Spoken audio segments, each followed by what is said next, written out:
masa ini. Nanti sudah kita siapkan dari alat-alat untuk bagaimana kita memahami nanti masa ini. Nah, sebelum kita mulai pelajaran, coba kita periksa kehadiran masing-masing siapa yang tidak hadir. Ada yang tidak hadir? Tidak. Berarti hadir semua dengan jumlah 27.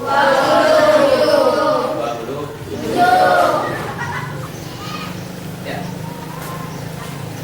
Nah, untuk memahami masa jenis ini, kira-kira apa benda, sebutkan beberapa benda yang akan tenggelam jika dimasukkan ke dalam air. Batu. Ya? Batu. Batu. Apa lagi? Kaca. Besi. Besi. Ada lagi? Tembaga. Ya, itu beberapa contoh yang Tenggelam. apakah benar-benar tenggelam? Tidak. Apakah benar tenggelam? Iya. Nah, nanti kita lihat dalam beberapa pertemuan. Nah, sekarang sebutkan beberapa contoh benda yang akan terapung di dalam air. Daun, kayu, gabus. Kantong. Kantong apa? Kantong plastik. Ya, terus bola, Balon. balon. Nah, itu beberapa contoh yang Terapung. terapung di dalam air. Tapi nanti kita lihat juga apakah benar terapung apa benda-benda yang telah disebutkan tadi. Sekarang saya mau menanyakan kenapa benda itu tenggelam dan kenapa terapung? Siapa kira-kira? Ya, Miss Fatul. Kalau bendanya tenggelam, besar masanya daripada air. Kalau dia terapung, masanya sama dengan air. Ada yang bisa menambahkan? Ya. Masa jenisnya lebih, kalau yang tenggelam masa jenisnya lebih besar daripada air. Sedangkan yang terapung masa jenisnya lebih kecil daripada air. Ya, seperti itu ya. Jadi terapung atau tenggelamnya suatu benda ditentukan oleh massa. Coba saya panggil dulu Miss Watun ini ke depan supaya kita teman-temannya nanti melihat ya. Teman-temannya nanti melihat Miss Watun ke depan. Nah, ini ada beberapa benda. Kayu, logam, batu.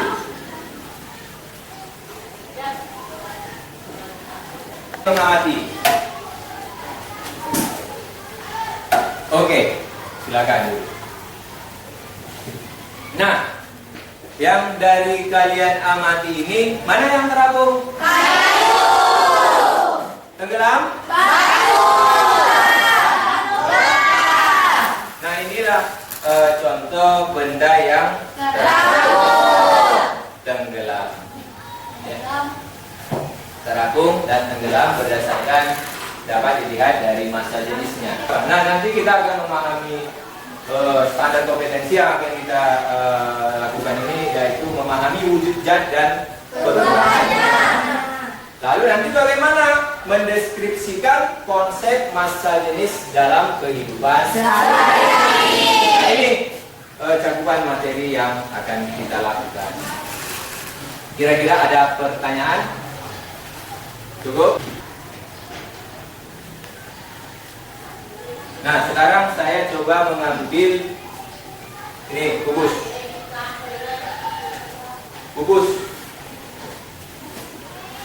Di materi sebelumnya kita sudah belajar tentang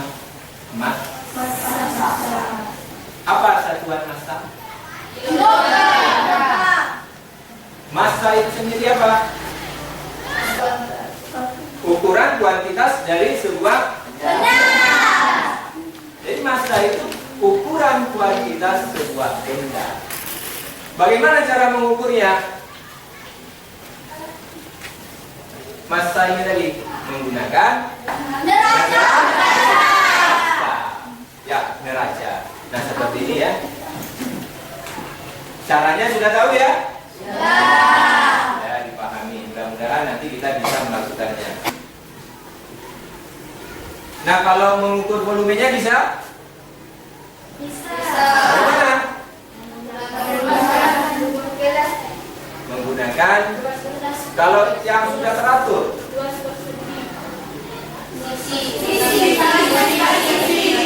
sisi kali sisi yaitu isinya, volumenya. Karena volume sebuah kubus itu sisi kali sisi. Ini sangat mudah menentukan volumenya. Cukup diketahui sisinya, dikalikan. Karena kalau balok juga demikian.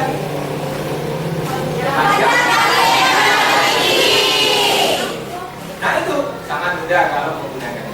Namun ada beberapa benda yang tidak teratur, tidak beraturan. Contohnya apa? Contohnya ini Pak. Nah, bagaimana cara mengukurnya, volumenya? Menggunakan gelas ukur. Mungkin posisinya kita lihat di mana ya skalanya. Misalnya skala di 40, 45. Kita masukkan, bertambah menjadi 60. Berarti berapa bertambahannya? 15. Dari 45 ke 60. 15 mililiter. Nanti bisa kita mengukurnya. Menggunakan cairan fluida. Nah, ini cara mengukurnya. Saya rasa itu sudah dipahami. Melakukan kegiatan ya. Ini sudah sesuai dengan kelompoknya. Nah, setiap kelompok saya sudah berikan LKS-nya. LKS, silakan dipahami dulu LKS-nya. Kalau ada yang mau ditanyakan silakan. Dan silakan ambil satu orang, ambil masing-masing kelompok, ambil satu neraca.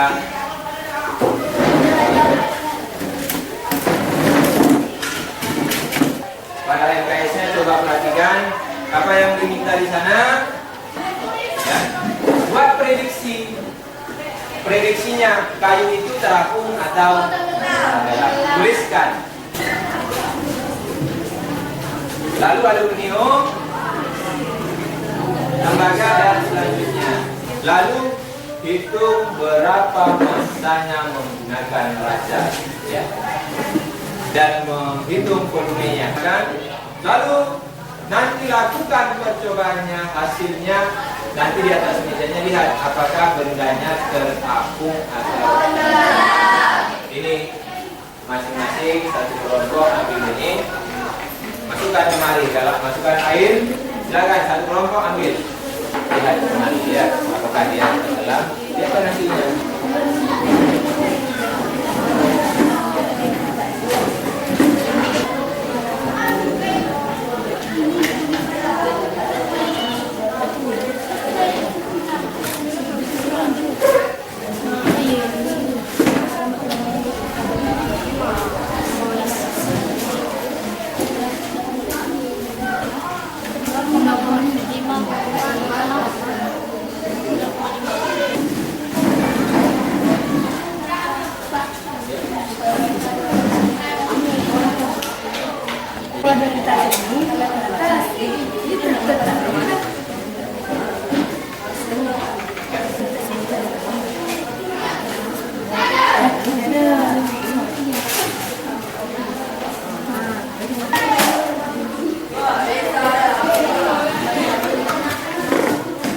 Nah, dari kegiatan yang sudah dilakukan, siapa kelompok yang kira-kira bisa menyampaikan hasil kegiatannya? Ya, silakan. Saya perwakilan dari kelompok 4 akan membacakan 1. Apakah Nah, disimpulkan tadi sama kawannya, ternyata perbandingan massa dengan volume itu menentukan terapung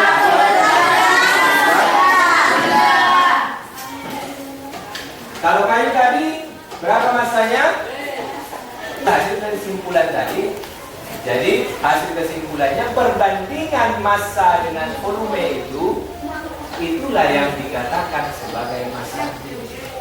Nah, untuk kegiatan 2, kegiatan selanjutnya, di situ kalian diminta menghitung massa jenis dari hasil percobaan. Lakukan percobaannya, hitung massa jenisnya.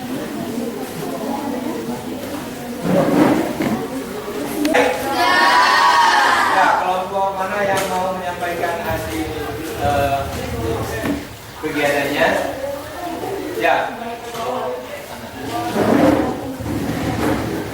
Sampaikan. Kami menyampaikan hasil diskusi kami jadi percobaan di atas kayu itu terapung dan massa jenis kayu lebih kecil daripada massa jenis air, sedangkan besi, aluminium, tembaga, dan kuningan tenggelam dalam air dan massa jenisnya lebih besar daripada jenis air. Jadi semua benda terapung jika massa jenisnya lebih kecil dari massa jenis cair, dan tenggelam jika massa jenisnya lebih besar daripada jenis cair.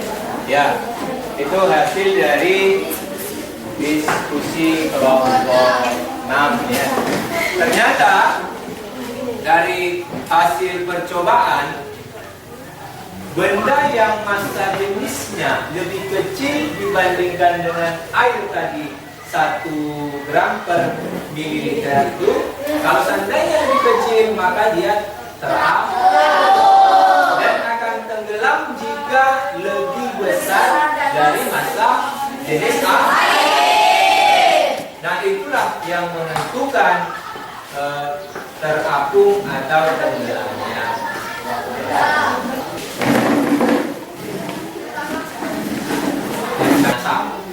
Ya.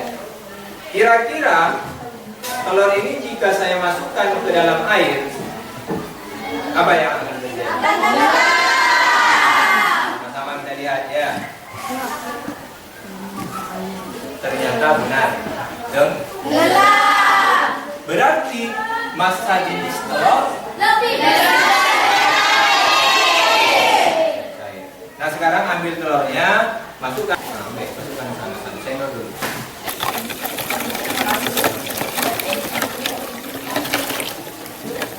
Bagaimana? Mampu. Nah, setelah massa jenis air massa jenis zat cairnya semakin lebih bertambah besar dari telur. Ya. Karena apa fungsi garam tadi? Untuk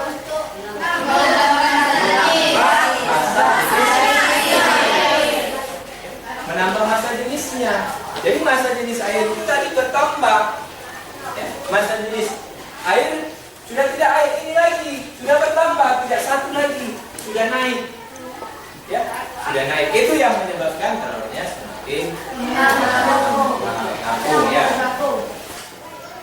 Nah, artinya tadi di sana massa jenis cairannya, fluidanya itu lebih besar dibandingkan massa jenis telur. Untuk selanjutnya coba kita lakukan kegiatan yang keempat. Ini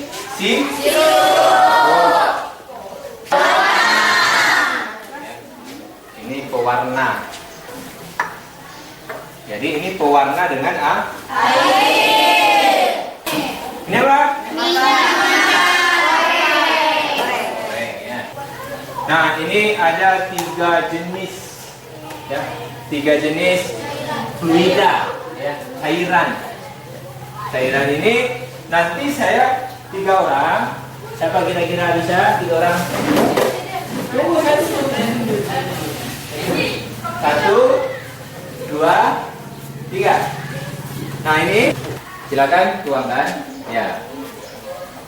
Tuangkan saja. Oke. Sampai habis. Sudah, nah, oke. Sudah. Lalu itu, ya.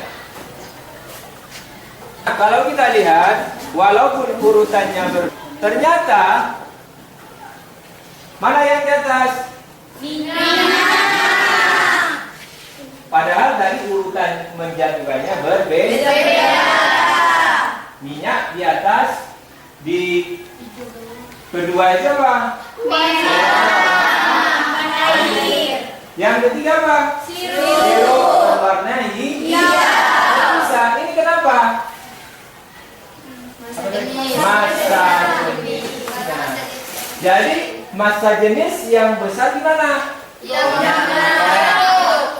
Sirup beradanya di mana? Di bawah.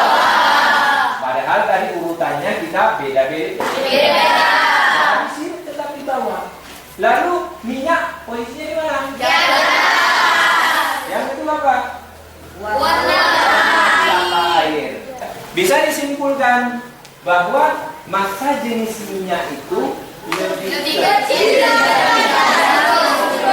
Massa jenis kecil dibanding massa jenis sirup. Nah itulah beberapa kesimpulan. Bisa kita ambil dari semua kegiatan tadi.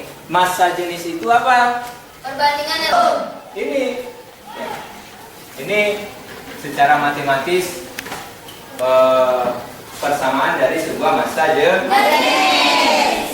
Selanjutnya tadi kegiatan menjelaskan bagaimana benda itu terapung maupun tenggelam. Nah, terapung, benda dikatakan terapung jika massa jenisnya lebih kecil dari massa jenis air. jika Air. Atau nah ini ya, ini kesimpulan dari pembelajaran kita pada hari ini. Ada yang mau ditanyakan? Nah, untuk aplikasi ini, ya, aplikasi ini di dunia teknologi misalnya itu digunakan prinsip terapung tenggelam ini hafal terkait dengan materi tentang massa jenis yang. Nah, untuk tugas di rumah nanti silakan cari baik itu dari media sosial misalnya internet, cari teknologi yang berkaitan dengan massa jenis dan jelaskan bagaimana prinsip kerjanya. Cari di beberapa media, misalnya buku maupun media internet. Nah, untuk selanjutnya silakan kerjakan evaluasi atau latihan kita ya, latihan yang sesuai dengan yang telah kita bahas.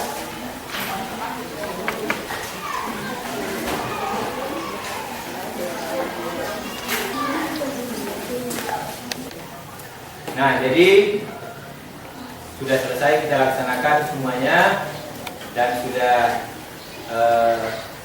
mengerti ya. Ya. Nah, untuk tugas itu yang tadi dikumpul minggu dan materi selanjutnya itu tentang pemuaian. Silakan nanti dibaca lagi bukunya maupun cari melalui media tentang pemuaian sehingga nanti kita lebih mudah mempelajarinya untuk minggu depan. Sekian dari saya, mari kita sama-sama ucap syukur. Alhamdulillah. Bagi yang mau istirahat silakan istirahat karena bel istirahat sudah berbunyi.